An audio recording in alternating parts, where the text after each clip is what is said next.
Bevakasha, settle down. And I was asked to make two announcements. One is if people could turn off your phones, that would be appreciated. Thank you. And the other one is to remind people that the center will be closed a week from today because of the national holiday. Okay, there's no kiddush for this national holiday, but the center will be closed, and it's a different kind of kedushat hayom. Yes, I'm sorry. Oh, to remind people to turn them back on at the end. I'll try to remember. Yeah, I'm going to turn mine off too, just to be on the safe side. Okay. And I hope everyone votes. I've been reading some very sad commentaries about how this election, for various reasons, for good reasons, people are a little more apathetic than they normally are. But I hope that apathy doesn't lead to to people not voting. I hope Ezrat Hashem people get out and vote. Whoever you vote for. I mean, this is this is participatory democracy here. And the Rambam, you should know, and when you look in Hilchos Malachim, the Rambam was very, very big on the concept of democracy, which is funny because he says, even though we're supposed to have a king, if Klal Yisrael, if the will of Klal Yisrael is for somebody to lead them, then that is a form of malchut, and that's a very powerful idea. So okay, enough said. If I keep talking, I'll start to tell you who I'm voting for. I don't want to do that. Okay, so anyways, so let's go to the Chumash. It's much more important. Parshat Ki Tetze. Parshat Ki Tetze it reads a little bit like a laundry list. I hate to say that, but laundry lists are important, right? And so is, of course, Parshat Ki Tetze. There are more mitzvot in Parshat Ki Tetze than any other parsha. We've got about 12% of all the mitzvot are in Parshat Ki Tetze, this one parsha. And sometimes when you learn parsha, you try to look at the big picture. That's very difficult. When you're learning Ki Tetze, and I'm not even going to attempt it this year. I just want to take a look with you at one extremely famous mitzvah. The mitzvah itself you all know, but there's so much behind it that's worthy of discussion. And of course it is Ki Yikarei Ken Sipur, when you come across a bird's nest. Okay? Lefanecha Baderech, that's before you on the road. Okay? Now, when it says Lefanecha, what that seems to mean is that you weren't looking for it. Apparently, it's not like you're supposed to go looking to do this mitzvah. We're going to talk more about that idea in a couple of minutes. It's lefachai. It happens to really be there. It's not that you were searching for it. It was there, in front of you on the road. And the nest can be anywhere. B'chal eitz or ala aretz. That the nest can be in a tree or on the ground, depending upon the species of bird. We know different kinds of birds nest in different ways. So what happens is, in this nest is efrochim or beitzim, chicks or eggs. Okay, that's what tends to be an egg. V'ha'em rovetzet ala efrochim or ala beitzim, and the mother is like crouching over over them. Rovetzet is sitting is the translation I got. This is Rabbi Aryeh Kaplan's translation. Sitting is not really rovetzet as much as rovetzet's like crouching over it. In this case, when they're efrochim, when it's beitzim, they're mamish sitting on them. When it's efrochim, it's more hovering around rather than actually sitting. But in other words, in either case, lo tikacha em ala banim. Do not take the mother with the children. Do not take the mother with the children. Okay, and of course we're going okay. But now comes the mitzvah part. That's like an isur, and now comes the positive. Shalach tishalach et ha'em. Definitely send the mother away. Ve'et habanim tikach lach, and you can take the offspring for yourself.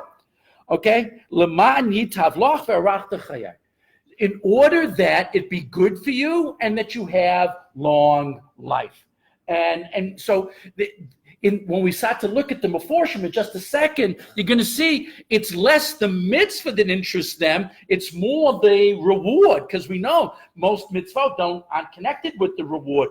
And we say over and over again, you're not supposed to do mitzvot for the reward, right? We're supposed to do the mitzvah lishma, which means for itself, not for the reward. But here the reward is mentioned, so we're going to see some of the Meforshim deal with that in some interesting ways. We're going to spend quite a bit of time doing a long Rabbeinu Bechaye.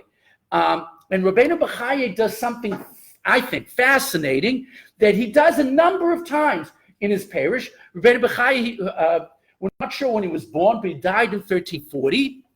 And he lived in northern Spain, southern France, that Provence area. And his Rabbi was the Rashba.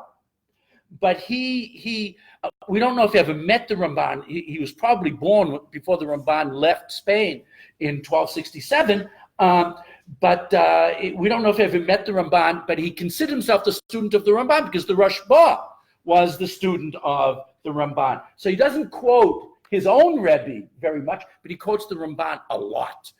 And you're going to see he's going to quote the Rambam as well. So he's very much into that Spanish culture, which was in, like I said, northern Spain, southern France.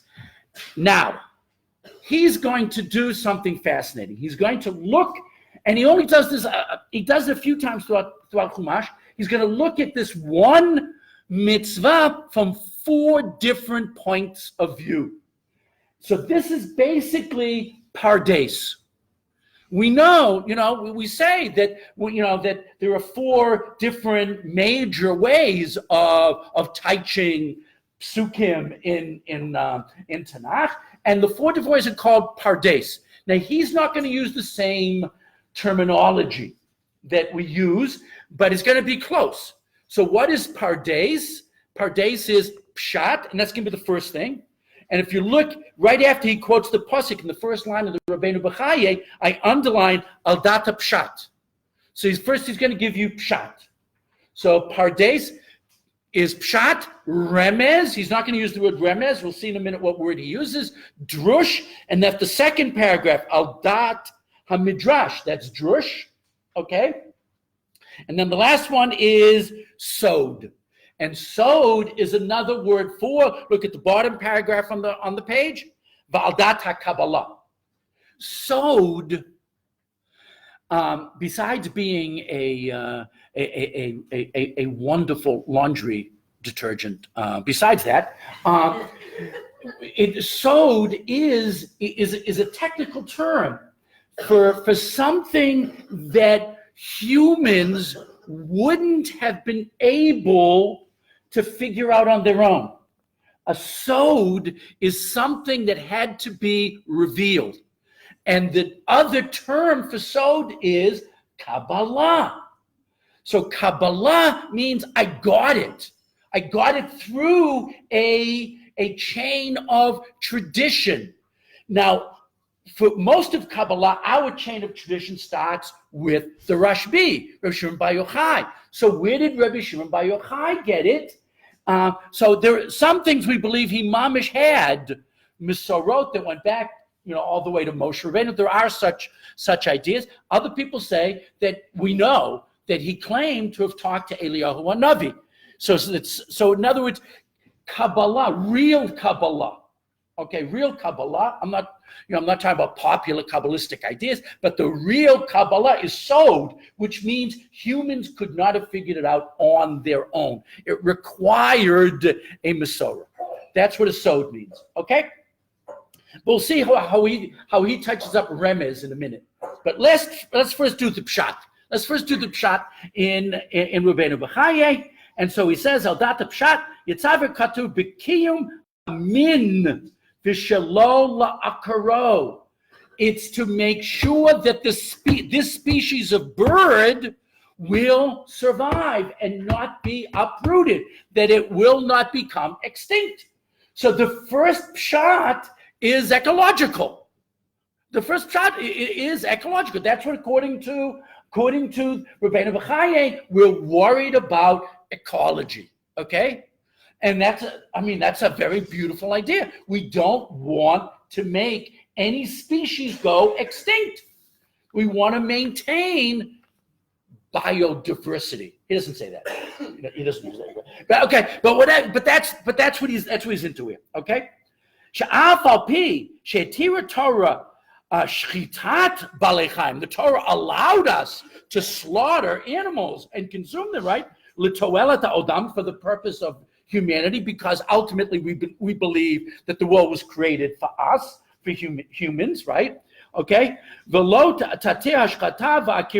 However, we can't be destructive and cause them to go extinct. Yes, we're supposed to benefit from these things. We're supposed to, use everything in creation for our own purposes. We are. However, we're supposed to do it with care and with seichel.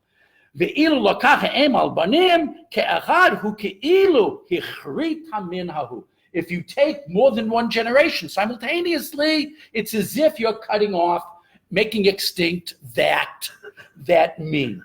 Okay? Everyone's got that? And it's a beautiful pshat, and it's something I think we, in the 21st century, identify with this more than his own students back in the 14th century. I think that we now have a bigger concern for this in the modern world. But it's a cool pshat. Look halfway down, or a little bit more, about 2/3 of the way down in that paragraph, and now he quotes from the Rambam. The Rambam is also giving a pshat, like a parallel pshat, if you will. Rambam zal natan tam b'mitzvah b'perek memhei mesefer Hamora Nevuchim. In other words, the Rambam does in Mishnah Torah, which is halachic, doesn't usually mention reasons for mitzvot, but the Rambam really gets into reasons for mitzvot, especially in the third section of the Moreh Nevuchim. Okay, in the third shar of Moreh Nevuchim, he talks a lot about reasons for mitzvot, and this is one of the mitzvot that he discusses. And he says, Shehu Kedei Shalo Titzta'ir ha'em b'riyat lekichat abanim. So the mother shouldn't be pained, shouldn't have tsar, shouldn't be troubled by you taking her children. And there's a truth to this, that animals, especially mammals, I know birds are not mammals, but especially mammals, really do have a relationship with the offspring. It's not necessarily true of all species. Most reptiles don't have it, and most fish don't have it. That's one of the reasons that reptiles and fish produce tremendous amount of offspring, so that some will make it, because they don't have maternal instinct so much, parental instinct, but birds do have it. And if you take a child away from the bird will, shry. It's a shrek. It's mamish. Wow. They go crazy. So the Rambam must have noticed this and saw it. And he said it causes tsar. So we're not supposed to be achzari. We're not supposed to be cruel. So there's two pshatim for the mitzvah. One is ecological, and the other has to do with making sure that we do not become inured to pain and suffering, so we don't become cruel. Okay, please. Okay, but if they send the mother away, isn't that even worse for the mother? Maybe if we take the mother with the offspring. No, the reason it's not. Reason it's not worse. Now, I'm going to say things I've heard, but I really don't know what I'm talking about. But it's not going to stop me from saying it. Birds have a flight mechanism. And the flight mechanism is such that their normal reaction to attack is to run away. So the mother, once you put the mother in flight mode, she becomes less aware of what you're doing to the children. That's the explanation I've heard. I don't know any. ornithological psychologists to really describe it to me, but that's what I've been told. That once you have shocked the bird into running away, at that moment, the mother has, because that flight instinct has been, touched into, then it doesn't fear so much for the baby. That the self-preservation trumps the concern for the babies. They have concern for the babies, but it's not as great as concern for themselves. Humans, on the other hand, have gone further along the ecological scale, the evolutionary scale, if you can use that term, that we care for the offspring more than ourselves. That's not true of birds yet. Okay? Did that answer it? Is that okay? Oh, okay. No, you're very welcome. Okay, so now we've got two different. I'm wrong. I could be wrong. I don't know what I'm talking about. The bird comes back to the nest as a matter of, call it instinct. Whatever. Yeah, the bird will come back to the nest. It's true, and the babies won't be there, and there might be some some momentary, but they don't have long. They're not elephants. No. They don't have long memories. Their memory is their short-term memory is not so great. They more have instinct. Instinct trumps all things. But anyways, that's what was explained to me, and I'm sharing that, even though I'm dubious. Okay. Let's go to the midrash. What is midrash? Pshat is what the mitzvah means in the most straightforward understanding of the words as they appear. That's pshat. We sometimes make a mistake and say pshat is simple. Pshat is not always simple. Sometimes it is. Sometimes figuring out the pshat is not simple. It's not easy, but it's the most straightforward approach to the words themselves. Midrash, on the other hand, is changing the straightforward approach to the words. Usually midrash is triggered by an anomaly in the text. There's something there we didn't expect. The grammar's off, or it's saying something that seemed to be unusual. That's what triggers usually drush. So drush is trying to look for something beyond that, and trying to use that quite often to teach us something halachically, if it's midrash halacha, or philosophically, if it's midrash agadah. So here's the midrash on it. Shalach to shalach at the aim. So you got to surely send it. So maybe he's picking up on the double, the doubling of it. Okay. You shall surely send. There's no mitzvah that's easier than this one. Gesundheit. There's no mitzvah that's easier. Well, I mean, I'll believe him, but I've never done it. So it's like hard for me to comment, okay? But he says there's no mitzvah that's easy in this one. He's going to say why it's so easy. It's so easy because umas scharo, and what is its reward? Yitav lecha v'arachta yamim. God's going to make things good for you, and you're going to have a longer life, an extension of life. Shiluach hakan she'ein bo chisaron kis scharon kach. That's why it's so easy. What does it cost to do the mitzvah of Shluach HaKan? Efes. It doesn't cost anything. It's so easy because you don't have to go to the supermarket and buy, a lulav and an etrog or a shofar or tefillin. There's no cost. So that makes it very easy. Everyone can afford to do it. So therefore, everyone can do it, okay? However, it's got a great reward. Sha'ar mitzvot sheyesh be'em chisaron kis v'toreach v'hatzalat nafshot al achat kama v'kama. But all the other mitzvahs that cost us money and are difficult to do, you have to figure that what we're being taught here is if there's a great reward for doing a simple, cost-free mitzvah, how much more so? There's got to be great rewards if you really have Mesiras Nefesh, if you really self-sacrifice to do a mitzvah. That's the drasha on this pasuk. And I want to go down to where it says umatzinu, okay? And we find, this is a famous midrash.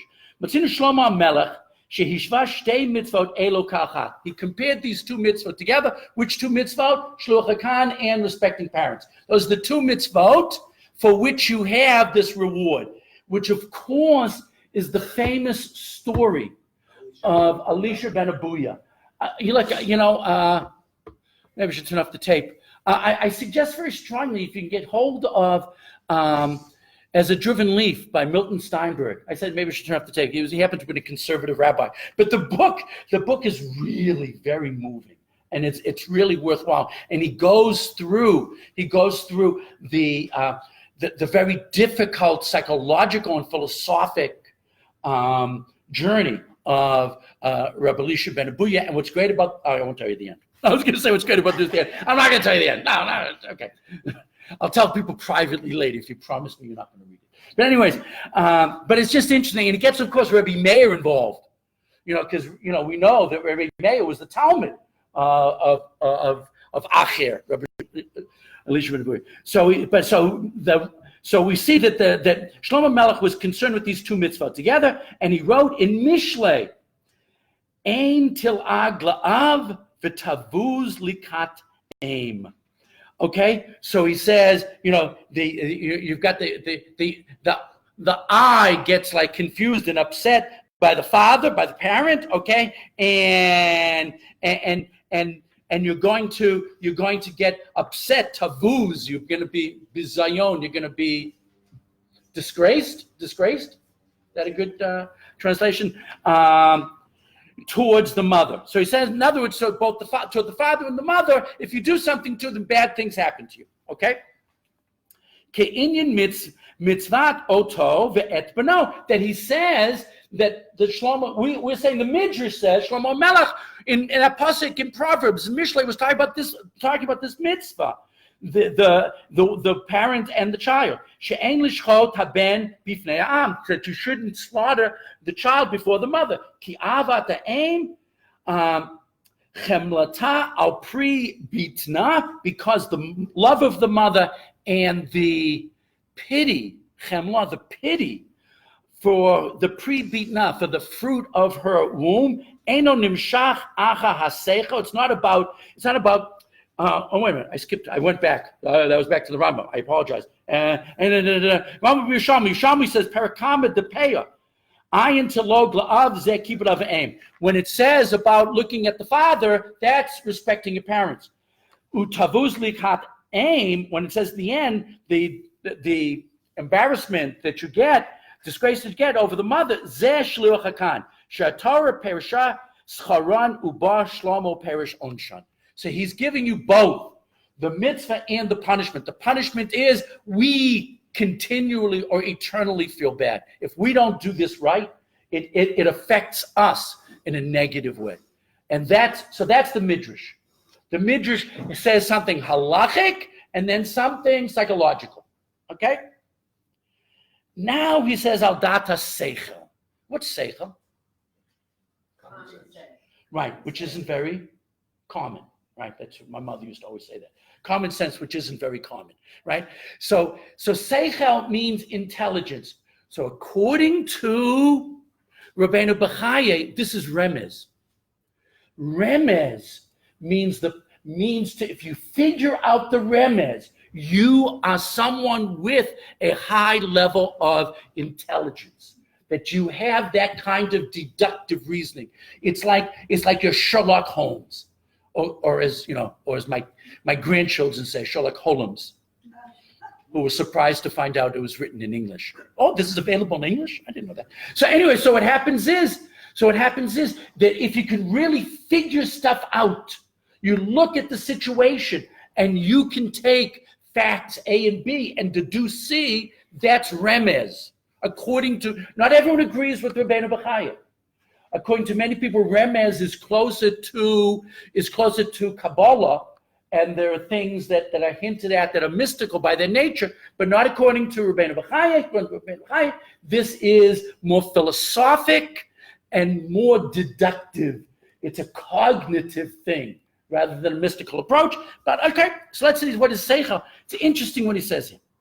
Shlachti shlachat at the end, quotes the pasuk again, Tama mitzvah lemdena amidat harachamanut. It's to teach us compassion and to teach us kindness. In other words, the pshat is, it's asur to be achzari.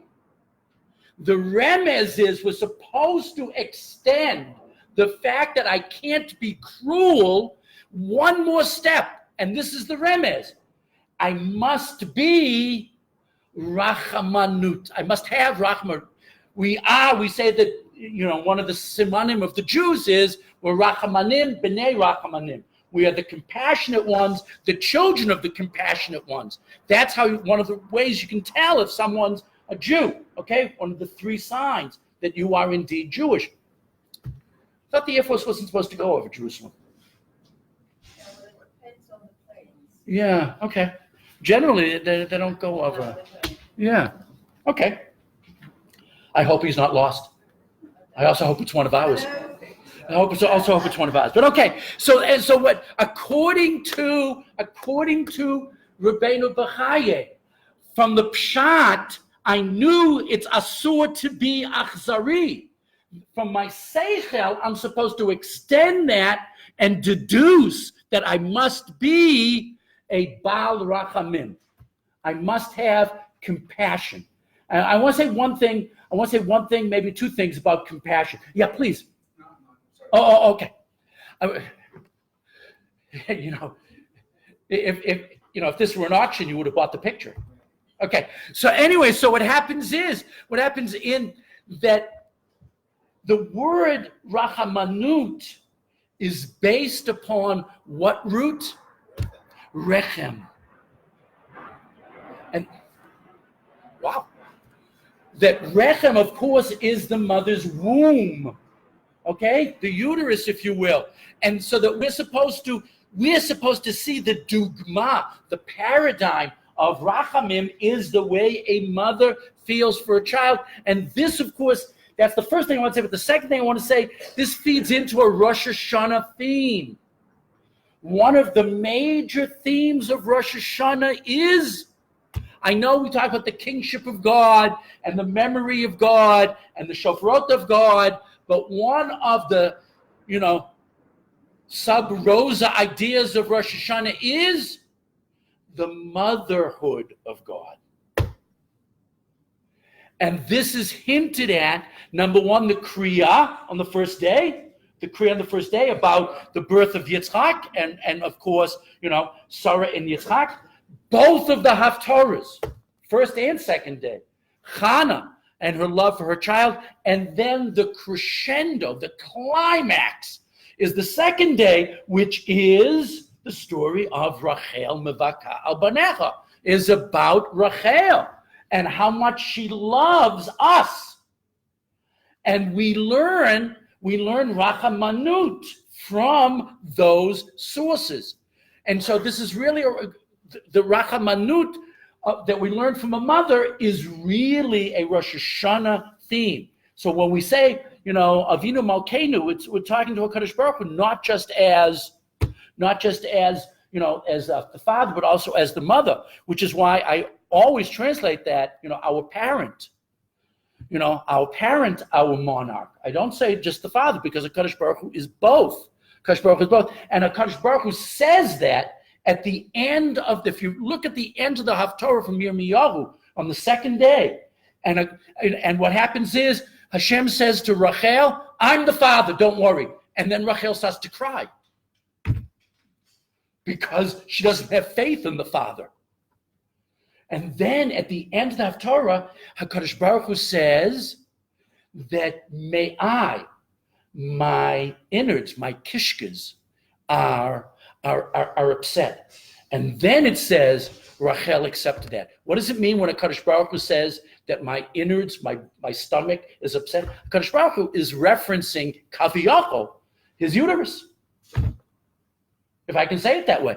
That he's saying, I'm not, then Rachel, HaKadosh Baruch Hu, if you're telling me you're also a mother, then I have faith that you will take care of the children. I have no faith in fathers, but I have faith in mothers. Okay, I mean, you can make a drusher out of that one too, but I don't want to go there. Okay, but it's a very beautiful idea, and we're emphasizing the importance of motherhood, and that's about rachamanut. And what the Rabbi Bachai is saying is that's not pshat. You have to deduce that from the fact that I can't be cruel means I should extend it to I must be compassionate. And now the fourth, Kabbalah. Derech HaKabbalah, Shalach to Shalach at the aim. He again quotes the pasuk, and here he Hevina shemimena yishavu Hasbeya shefa b'chol shemata u'shemata lechadesh pnei adama. We understand from this that Hakadosh Baruch Hu is bringing down to this world shefa. Shefa is it means plenty, bounty. That's the best word. Is bounty, okay? The quicker picker upper. Abundance, okay? I still like bounty. Okay, but abundance, okay? That brings down to the world, okay? V'hu ken ha'olam. The world is just a nest. We're living in God's nest. So everything in Kabbalah, which we wouldn't have figured out on our own, is a symbolic system of thought. We're taking idea X and we're saying that symbolizes idea Y. We are being like God when we look at the nest, okay? And having Rahmanut, but we're understanding that the nest represents the world, and HaKadosh Baruch Hu is providing for the entirety of our world. And it's very, very symbolic, and it takes, okay. Kabbalah is meant to explain how what we do down here has much greater hashlachot, has much greater repercussions beyond what we just did. So we're taking this little thing, but it's a microcosm for the entirety of the creation. But that's what we do in Kabbalah. The original idea in Kabbalah, when you go back to the Rabbi, was trying to explain how HaKadosh Baruch Hu communicates and affects us. Later Kabbalah, which is already by the 14th century, by the time you get to the Ramban, okay, and then to the Rabbeinu Bachai, and of course when you get to, the Ariya Kadosh, and you get to the Hasidim, it's not about how Hashem can affect us. It's about how we affect the cosmos. That my small deed here has universal repercussions, hashlachot. And this is a beautiful expression of it, that the entire world is a nest. And that our behavior here is supposed to get us in touch with the nesting propensity of HaKadosh Baruch Hu for the entirety of the cosmos. If you could go to the second page, and he gives a second idea. A second Kabbalistic idea. But has everyone got the picture of how the four different levels work? Okay, Pshat is what the words really mean. Drush is what we are deriving from the words, sometimes from doubling the words, or from something that's an anomaly in the text. Okay, Remez is something that we figured out logically, deductively, and Kabbalah is something that really we have no idea about it whatsoever, except there is a tradition that it's teaching me this idea, which is to make this microcosm, to make it into something universal. Okay, that's how the four levels work generally. Always you can find exceptions, but we're going to see another Kabbalah. Please. Wouldn't it be more Rahmanistic to leave the bird and the eggs? Yes. Yes. And we're gonna see a Torah Tamim in just 2 minutes. But I semi-answered that we believe that when you cause the flight reaction of the mother to run away, that at that moment she's so concerned with herself she forgets the children. It's less cruel than it seems. Right, but nowadays people do it. Yes. We're going to talk about that in 2 minutes. We're going to be there in 2 minutes. Please. Okay, first of what the rabbi is referring to in Kabbalah is sod. Yes? Right, correct. Okay, that's number one. Number two, the rabbi was talking about that it's time appropriate and that Kadosh Baruch Hu has kiviyachol, male and female attributes. Right. So as we can see, karachem al. Right. So that's Yes, very much. Okay. And the third thing I wanted to say was as follows. The third thing is? The third thing is as follows. Oh, sorry. When the halakha, just as a mashal nimshal, the halakha requires a man to put tzitzis on a four-cornered garment. Correct. Okay. The halakha is, if you're wearing a four-cornered garment, you must have tzitzis. Right, and later we came along and said, Right now, wear these little things under your shirt, right? So now it's basically universal that people make a point of wearing tzitzis, but if you're not wearing a four-cornered garment, you have no requirement. Right. Okay. So the relationship the reason I brought that up is Shiloh Hakan. If one comes across a mother bird and chicks or eggs in the nest, one is required, or should one look for? Okay, we're gonna do the Torah Tumim. That's it. But the same Torah Tumim is going to talk about that in 2 minutes. I just want to finish the Rabbeinu B'chai, then we'll skip to the bottom to the Torah Tumim at the bottom. Okay, excellent question. Both comments are really on target. Excellent.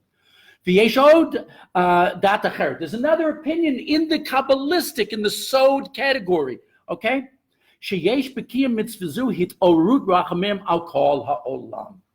Again, he's saying that when I display this act of compassion, it triggers repercussions throughout the universe, that Rachamanut just has been increased in the world, and everyone somehow benefits.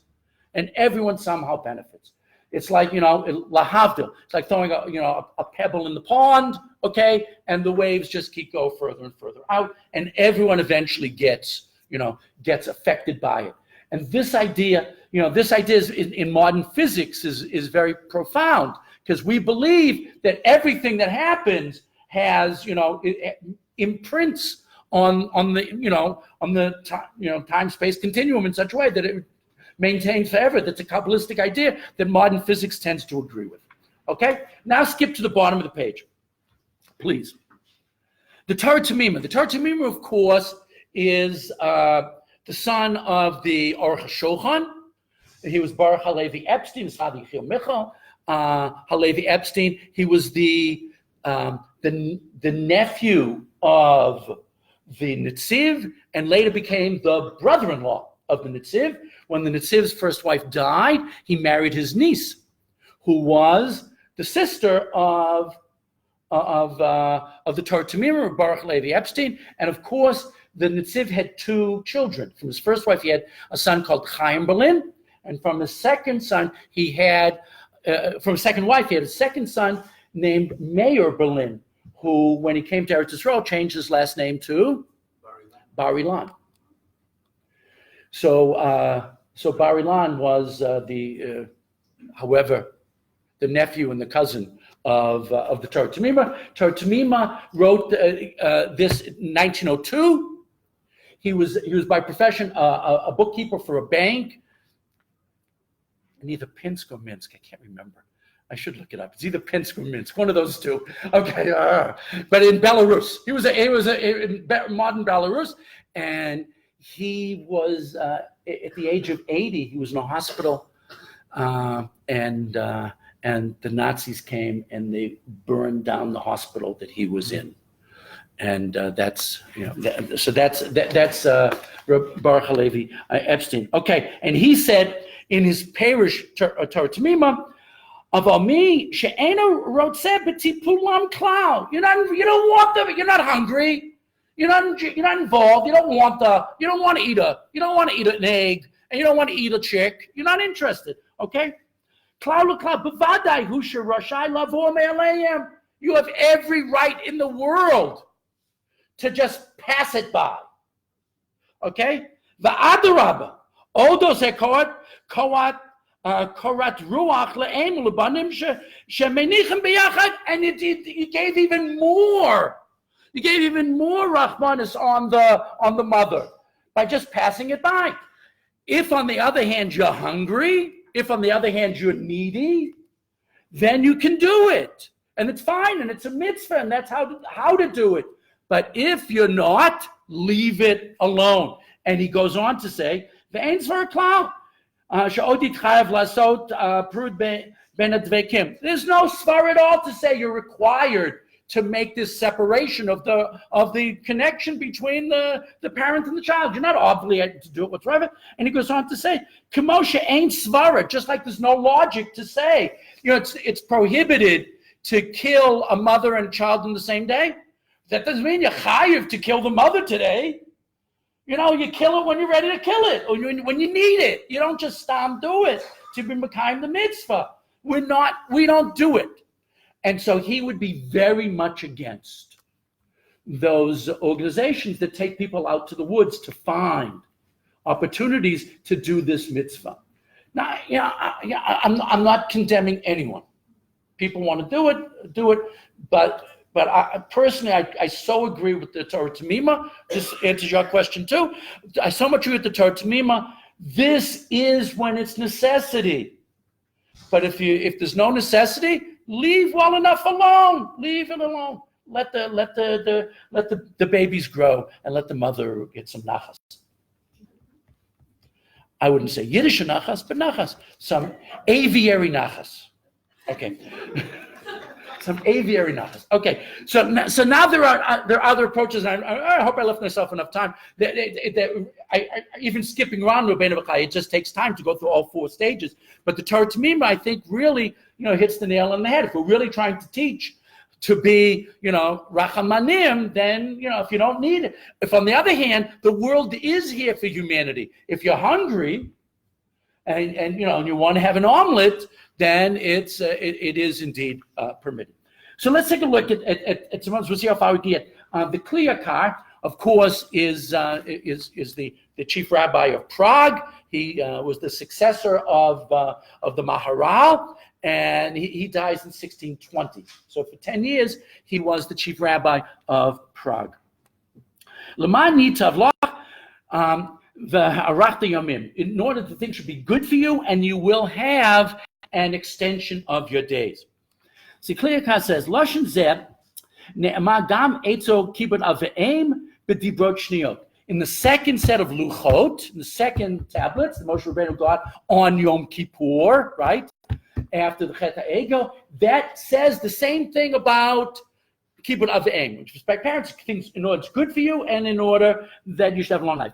But Lashon l'mani tavlach, mashma shememela nimshach lecha tova mizeh. It seems that automatically it implies that there's an automatic extension of goodness from this. V'hinei b'kibbut aveim hadava pashut. It's obvious. Really? It's obvious? It's pashut. Clearly, everybody should do kibbut aveim, and you definitely benefit from it. Why? She'im techabed avicha v'imecha azay mimcha yiru banecha v'chein yasu gam lecha. It makes sense that if you show respect to your parents, it's going to be why your kids will take care of you.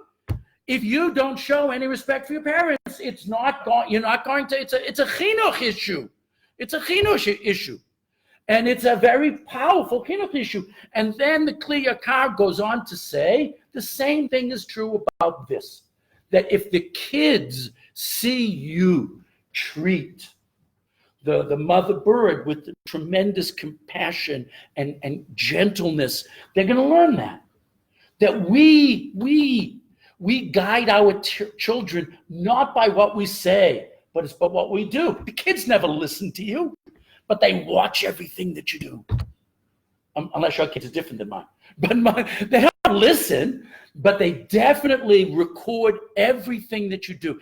It's sometimes amazing. They talk to my my adult children today, and sometimes they'll remember things And they say, but I remember. And it's like, it's amazing because, you forgot it because it wasn't important to you. But it made a powerful impression on them. And that's what the Kli Yakar is talking about. And that's a very, very powerful and important idea. You have to model the behavior that you want your children to perform. Easier said than done, but that's what's going on in this Kli Yakar. And he says it, he says it like it's pashut. He's used the word pashut. Obviously, it's not so obvious. It's not so obvious. A lot of us think that we yotzei chinuch habanim, by paying a lot of money, absurd amounts of money in America, to send your kids to a Jewish school. And I'm not saying you're not. But the greatest chinuch for your kids is the way you behave in the house. And that's the Kli Yakar. Okay? Of course, we could do word for word, but we're not going to. The Ma'or V'Shemesh. The Ma'or V'Shemesh was a turncoat. He was from the Epstein family, the famous Epstein family we just talked about, that from Baruch Halevi Epstein, Yechiel Michal Epstein, and from a famous Lithuanian family, but he became a Hasidic Rebbe. Okay, that happens to the best of families. So anyways, he becomes a Hasidic Rebbe, and he wrote a wonderful parsha. He's a wonderful person. I'm using my Lithuanian background from Kovna to make fun of Hasidim, but we shouldn't. They're wonderful, and he became a really great teacher, and he never developed a big Hasidus. But his Sefer, Ma'or V'Shemesh, has recently been republished a couple of times. So his teachings, his Torahs, Baruch Hashem, are still with it. So he says, okay, Romes le'ima ilai. We're going back to an idea we talked about before. It's a hint towards the celestial, the mommy on high, which of course is a Kadosh Baruch Hu. And that's exactly what a Kadosh Baruch Hu, we talked about this before, what a Kadosh Baruch Hu was telling Rachel Imenu, okay?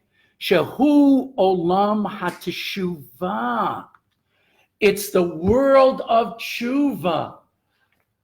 Why is it so important that when we talk about God as the heavenly mother, okay, that's an Indian of tshuva? Because what's true? No matter what you do wrong, who's going to forgive you? Your mother. I remember this. This is really a terrible story. I was living in Florida for 2 years in the late 80s, and a serial killer was executed. And his mother came to the execution. And she couldn't stay to watch, but she came. And then, and afterwards, newspaper people, who like the cruelest people on earth, right? Shove microphones. Can you imagine? Shove microphones in her face, and she's crying, and she says, "He's still my son. He's still my son." And that's a mother. And so that's what. Yeah, and this is why it's an important sub theme for Rosh Hashanah, and that's what the Ma'or V'Shemesh is talking about. But Bavakasha, please. Yes, we aim because the dogma of motherhood is universal. Yes, thank you. Yes, 100%. Okay, and Aim's sister, who apparently was not such a nice person, okay, because she benefited and loved her son's cruel victories, but it was still her son. She's still crying, and she cries 100 cries. Shkayach, thank you. Okay. אז לא תיקח האם על בנים, שתצא להתבודד ולפרוש עצמך מן הבנים. So don't take that, because we are separating yourself from the children. לקחת האם לבדה, take the mother alone. שהוא לעשות תשובה לעצמך בלי התחברות הבנים. You can't do that to the mother. Just send the mother away. At the bottom, tikach lecha perish hagam shetitzarech lishloach et ha'em lahafsik ma'at medvukatecha midarche teshuvatecha asher hayita yochol lasot be'et hitbodeducha beli chevrat b'nei adam. What's the best tshuva according to the Over Shemesh? And this is very Hasidic. The best is when you do hitbodedut. What's hitbodedut? You put yourself in solitude. If we use the word hitbodedut like Rabbi Nachman, it would mean meditation. You sometimes have your best tshuva thoughts when you are all alone. Because when you're all alone, who are you with? HaKadosh Baruch. And so he's using this as a siman for separating and getting your own hitbodedut. And Be'ezrat Hashem, this will be part of our Rosh Hashanah experience. That you should find time in Rosh Hashanah and Yom Kippur to mamish be alone with your thoughts. It's not only, the hoopla of the davening. It's also hitbodedut. You can sometimes do it in a crowd. Sometimes the best hitbodedut is when the crowd can ignore you. Sometimes you have to go to a private place. But it's very, very important as part of the tshuva process. And at the end, he says, "Leman." In the last two lines, "Leman yitav lach ve'arachti yomim sheha'ara asher tikabel al yedei hitkarvut v'dibuk chaverim." That when you come back and you have a connection to your society, to your friends, you orech yomim v'lo tifsok mehera, and it should give you hopefully longer life. And even though you need the hitbodedut, you also need the chevra. We in Judaism demand both. That you are alone and you are also part of a community. It's a difficult combination to achieve, and the Hasidim understood this. The Hasidim understood this better than we Litvaks. Okay, Sfat Emet. Sfat Emet, of course, is the second Ger Rebbe, and he was the Rebbe until 1905. Okay, and Gur was a suburb of Warsaw. Okay, the Midrash, Keshem shenatan rachmav ala adam kach ala behema va'ala of. So there's a Midrash on our pasuk that quotes that just like Hashem has compassion for humans, so the compassion for Kadosh, so there should be compassion extended to behema and oaf, beasts of the field and birds of the sky. Umachim, and we can ask the following question: the Mishnah. We've got a Mishnah that says, "Al kain tzipor yagir rachmecha." If someone says that the mercy of a Kadosh Baruch Hu reaches the nest of the bird, what do? Shut him up, mashkinoso. Stop him from talking. Don't let him say it. He shouldn't say such an idea. What's going on here? Why can't he say it? We just said it. So we have a midrash that says X, but then the Gemara says if you say X, you should get rid of that guy and plug his mouth. Okay. And in the Gemara that makes all of the character traits of Kadosh Baruch Hu into compassion. But it's not anything except for the decree of God. Why do we do it? Because God said to do it, without necessarily rhyme or reason. The kavanat hamidrash shenatan rachma b'chol habruim k'nichtiv rachma v'kol masav. But the pasuk says, David Melech says, v'rachma v'kol masav. HaKadosh Baruch Hu has compassion for everything that was created. Perish ha'inyan ki adam merachem ala adam v'lo ala behema ki ena adam yodeya umasig data behema klal. That really what the saying is that we generally have compassion for other human beings because we can identify with what that other human being is going through. We don't have a hasaga. We have no idea of what animals go through. We don't know. So, I mean, it's very nice. You take your dog to a pet psychologist, but we really don't know.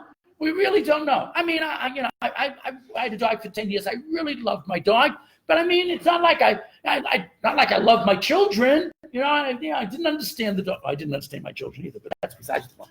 But okay, the lachain, and therefore, Rachamav al kol ma'asav, HaKadosh Baruch Hu has compassion for every creation. V'Hashem Yitbarach Yodeya ki Rachamanut shel em al ha'efrochim be'inyan zeh, understands the compassion for the mother for the chicks in this matter. Im tokach em al bin, if you take them both together. Ukmokein im yishchat oto ve'et beno b'yom echad. It's the same idea that you can't slaughter the mother and the child in the same day. When it comes to cows or sheep.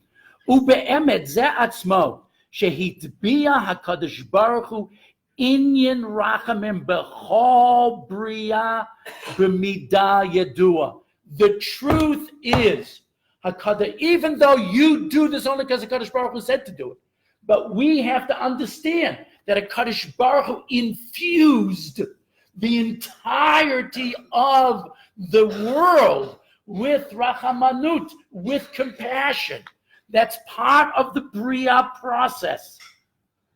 Va'adarabah, and pumfaket, and not only that, but machmat eila hamitzvot, shenatan Hashem yitbarach b'behema uva'of, and how much more so that HaKadosh Baruch Hu gave us these mitzvot concerning the beast and the bird. Machmat zeh nimtza behem inyan zeh harachamim. We find the issue of compassion, being compassionate ones in this. Ube'emet kol kiyum bria hu barachamim. The only way that this world continues to exist is through rachamim. Without rachamim, the world couldn't exist a moment.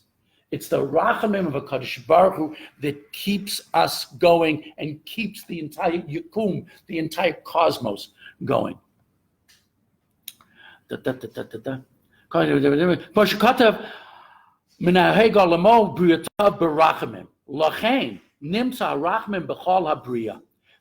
we find rachamim throughout the entirety of creation.